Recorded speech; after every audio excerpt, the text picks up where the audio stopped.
channel Ngulik Horor.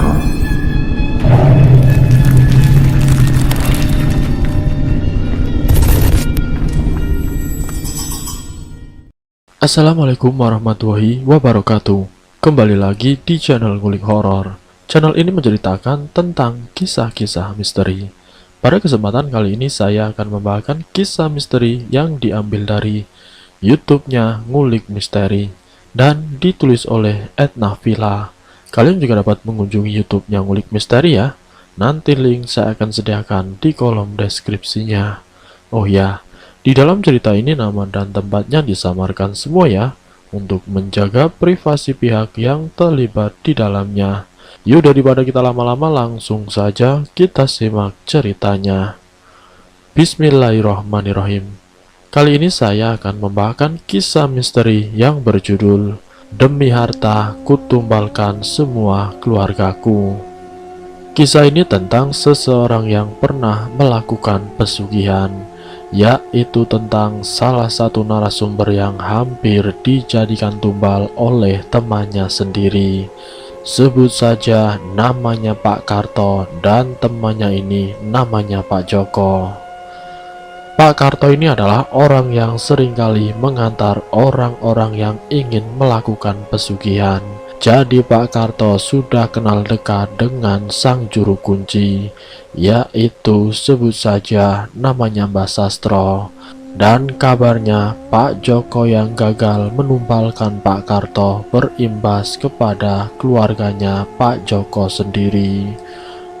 Pak Karto yang datang menemui Mbah Sastro untuk mengucapkan terima kasih karena sudah memperingatkan lewat pesan firasatnya. Pak Karto masih ingat benar bagaimana sebab musababnya dia selamat. Lantaran Pak Karto diberi peringatan dengan kalimat hati-hati oleh Mbah Sastro.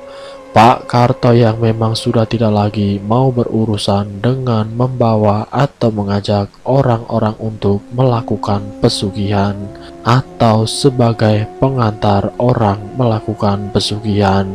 Mbah Sastro yang tahu benar bagaimana keadaan Pak Karto sewaktu dirinya itu akan dijadikan tumbal oleh Pak Joko. Kalau seandainya sukses menumbalkan Pak Karto, istrinya Pak Joko tidak akan meninggal dunia. Bukan karena orang tersebut itu dekat dengan sesembahannya, maka tidak akan jadi tumbalnya. Itu salah besar. Justru yang lebih dekat yang akan menerima akibatnya, tapi mungkin lewat petunjuk atau hidayah yang lain, sehingga Pak Karto ini selamat dan orang terdekat dari pelaku pesugihan yang menjadi korban. Pak Karto yang tahu bahwa istri dari Pak Joko meninggal dunia, Pak Karto tidak ada niatan sama sekali untuk melayat. Karena dia merasa sangat kesal dan kecewa bahwa orang yang dulunya diantar ke tempat Mbah Sastro untuk melakukan pesugihan justru hampir menjadikan dirinya tumbal dari pesugihannya. Namun alhamdulillahnya Mbah Sastro memberi pesan kepada Pak Karto yang akhirnya Pak Karto selamat dari kejaran sesembahannya Pak Joko dan berimbas kepada istrinya Pak Joko sendiri. Namun keadaan Pak Joko yang masih berduka tidak melunturkan niatnya untuk berhenti melakukan ritual pesugihan. Justru Pak Joko mengunjungi tempat Mbah Sastro dan dia meminta pesugihan yang lebih lagi. Karena memang waktu itu usaha dalam bidang industri yang dibuat semuanya itu butuh modal sangat besar. Dan Pak Joko meminta bantuan kepada Mbah Sastro dengan bersekutu dengan iblis, yang memang salah satu syaratnya itu harus ada 2 orang yang harus ditumbalkan, dan itu pun dalam waktu 1 tahun. Tapi waktu itu Mbah Sastro menyerahkan semuanya kepada Pak Joko. Terserah mau siapa yang akan dijadikan ia tumbal. Dan syarat itu pun disanggupi oleh Pak Joko. Dalam kurun waktu setengah tahun, nama yang diberikan atau yang dijadikan tumbal itu adalah kedua anaknya sendiri. Tapi di sini ada cerita sebelum kedua anaknya ditumbalkan. Dulu ketika awal Pak Joko mendatangi kediaman Mbah Sastro, nama yang pertama dia daftarkan, nama yang ingin dijadikan tumbal itu adalah orang tuanya sendiri, dan yang kedua ibu mertuanya, dan yang ketiga anaknya sendiri. Ini kejadiannya 4 tahun yang lalu. Sekarang usaha yang dijalani Pak Joko sudah berkembang pesat, sudah mempunyai cabang-cabang perusahaan yang memang bukan ukuran PT, tapi setidaknya itu butuh karyawan 100 orang per cabang. Pak Joko yang butuh modal untuk mengembangkan usahanya lagi, akhirnya dia tanpa pikir panjang menyanggupi syarat-syaratnya, yaitu 2 nyawa sebagai gantinya, yang nantinya Pak Joko akan mendapatkan uang yang sangat banyak, dan usaha yang dikerjakan itu pasti lancar dan hasilnya pun sangat memuaskan. Setelah Pak Joko menyanggupi persyaratan itu, hanya berselang 4 hari, kedua anaknya dari istrinya itu meninggal dunia. Pak Joko yang sudah buta hatinya dan rasa kejam yang melebihi hewan tak pantas lagi disebut sebagai manusia. Demi harta ia rela mengorbankan keluarganya. Istrinya Pak Joko meninggal secara tidak wajar, dengan lidahnya yang menjulur keluar, matanya melotot dan tubuh yang membiru serta bau busuk yang sangat mengganggu indera penciuman. Tapi setelah istrinya meninggal dunia, usahanya Pak Joko berkembang semakin pesat. Namun semua anggota keluarga sudah meninggal dunia. Hidup dengan kekayaan yang berlimpah, semua serba tercukupi. Tidak memikirkan dia mempunyai keluarga atau tidak. Yang penting Pak Joko ini segala kebutuhannya bisa terpenuhi dengan mudahnya.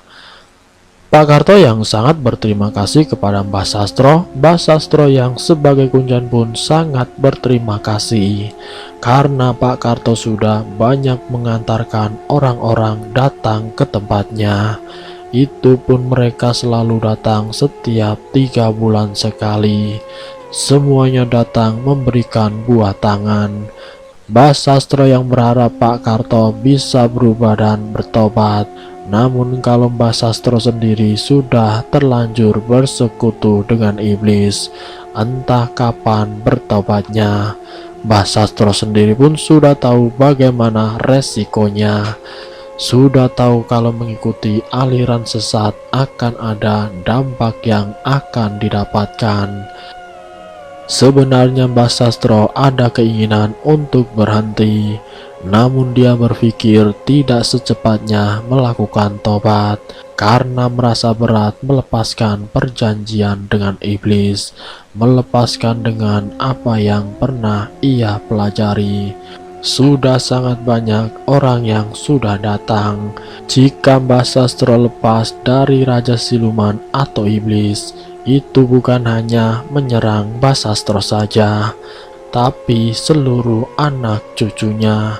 Jadi Mbah Sastro tidak mau anak cucunya itu kena imbasnya. Mbah Sastro memberikan dirinya sendiri yang menanggung beban itu. Pak Karto yang selamat dari sesembahannya Pak Joko, mungkin saja Pak Karto tidak terlalu banyak memakan hak dari orang-orang yang sudah bersekutu dengan iblis. Pak Karto yang mengantarkan orang-orang untuk melakukan ritual pesugihan, dan Pak Karto menerima upah tidak terlalu besar. Upah yang diberikan Pak Joko tempo lalu pun masih disimpannya. Sama sekali belum Pak Karto pakai, sampai uang itu dibawa ke hadapan Mbah Sastro. Ini upah saya dari Pak Joko, hanya beberapa ratus ribu, belum saya gunakan sama sekali Mbah. Coba saya lihat uangnya Pak. Mbah Sastro yang melihat uang itu pun sontak saja terkejut. Iya Pak, benar, Uang itu ada satu sesembahannya Pak Joko. Iblis itu menunggu Pak Karto memakai uang itu, dan setelahnya sampean akan jadi abdi daripada iblis itu. Coba saya akan berkomunikasi dengan makhluk ini, jelas Mbah Sastro. Di dalam komunikasi itu Mbah Sastro hanya diam saja, dan Pak Karto hanya melihat apa yang dilakukan oleh Mbah Sastro. Tidak berselang lama, kurang lebih 5 menit, Mbah Sastro mengungkapkan, "Beruntung sampean, uang ini itu ada 2 sosok gaib yang memang tujuannya menyerang sampean. Untungnya sampean itu tidak pakai uang ini," jelas Mbah Sastro. "Oh ya Mbah, terus apa kaitannya dengan mimpi-mimpi saya yang waktu itu ada gambaran ketika memakai uang ini akan meninggal dengan cara yang tidak wajar, lidah yang keluar, badan yang membiru, seperti yang terjadi pada istrinya Pak Joko?" tanya Pak Karto. "Soal yang itu adalah peringatan untuk dirimu sendiri, seperti pesan saya tempo lalu, agar sampean tidak memakai uang itu dan tidak jadi sesembahan iblis itu," jelas Mbah Sastro. Namun di sisi lain Pak Joko tetap melancarkan aksinya dan menumbalkan para karyawannya, dan itu berlangsung terus-menerus. Pesugihan yang dipilih Pak Joko ini merupakan pesugihan yang paling berbahaya, sebab syarat-syarat yang harus dipenuhi oleh Pak Joko 2 nyawa sekaligus. Dan seandainya gagal, salah satunya itu bisa berakibat fatal terhadap Pak Joko sendiri, karena Raja Siluman itu tidak mau memberikan apa yang diinginkan manusia. Jika manusia itu tidak memberikan apa yang sudah disepakati di awal, jika manusia itu tidak memberikannya, maka tidak akan dilepaskan begitu saja, dan jangan harap bisa terselamatkan. 7 tahun setelahnya, di usia Mbah Sastro yang sudah sepuh, Pak Karto pun sempat silaturahmi dengannya. "Bagaimana kabar sampean, Mbah? Apa sampean masih menerima tamu-tamu datang ke sini?" tanya Pak Karto. "Iya, masih seperti dulu. Kan saya sudah bilang beberapa tahun yang lalu, kalau saya itu belum bisa melepaskan persekutuan saya dengan iblis, takut imbas ke anak dan cucu saya," jawab Mbah Sastro. "Oh ya Mbah, kabarnya Pak Joko sudah meninggal, apa itu benar Mbah?" "Oh soal itu, iya benar. 3 bulan yang lalu saya komunikasi sama sesembahannya. Hasil komunikasi saya dengan Raja Iblis yang bersekutu dengan Pak Joko memberitahu kepada saya kalau sesembahannya itu sudah ditinggal sudah lama, dan sekarang Pak Joko menerima akibatnya. Pak Joko diajak sesembahannya untuk menjadi budak di alam lain, dan saya pun melihat sendiri, dia di alamnya Raja Iblis. Dia disiksa dengan sangat-sangat kejam. Itulah resikonya kalau orang bersekutu dengan iblis. Siapa saja yang bersekutu dengan iblis pasti akan menjadi budak mereka. Mereka hanya kaya di dunia yang bersifat sementara, tapi di alam lain itu kekal. Dan ini pun saya sempat berpikir, bagaimana nasib saya kelak? Apakah saya akan seperti itu? Karena saya sudah mendapatkan ilmu dari para iblis itu, ilmu dari para siluman. Saya tidak tahu bagaimana nasib saya ke depannya. Terserah. Yang penting saya kepengennya anak cucu saya itu tidak sampai kena imbasnya gara-gara saya yang sudah melakukan kesalahan terbesar dalam hidup saya. Sebab iblis itu tidak mengenal mati. Dia akan terus-menerus mengejar siapapun yang pernah berurusan dengannya, dan itu pasti akan terjadi, jelas Mbah Sastro panjang lebar. Semenjak Pak Karto tobat, mungkin hanya sampai 5 kali dia bersilaturahmi. Setiap hari raya Idul Fitri dia mendatangi ke tempat Mbah Sastro. Dan semenjak saat itu, karena kondisi fisiknya Pak Karto yang memang sudah berusia lanjut, mungkin waktu itu sudah berusia kurang lebihnya 68 tahun, Pak Karto sebenarnya masih kuat. Cuma dia merasa kalau tenaganya itu sangat berkurang. Silaturahmi antara Pak Karto dan Mbak Sastro itu sudah tidak berjalan lagi sampai sekarang di usianya yang hampir 80-an.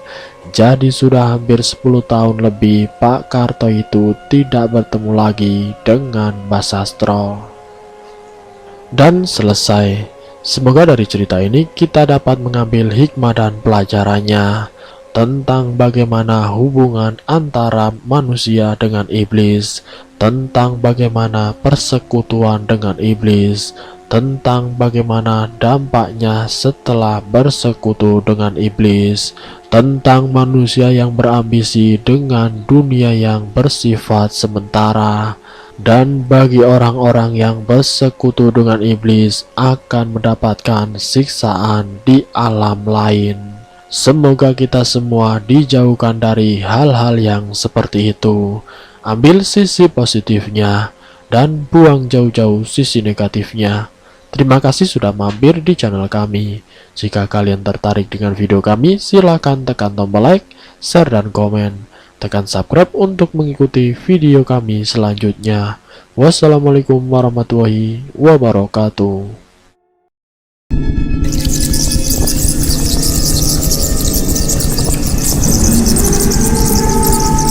Selamat datang di channel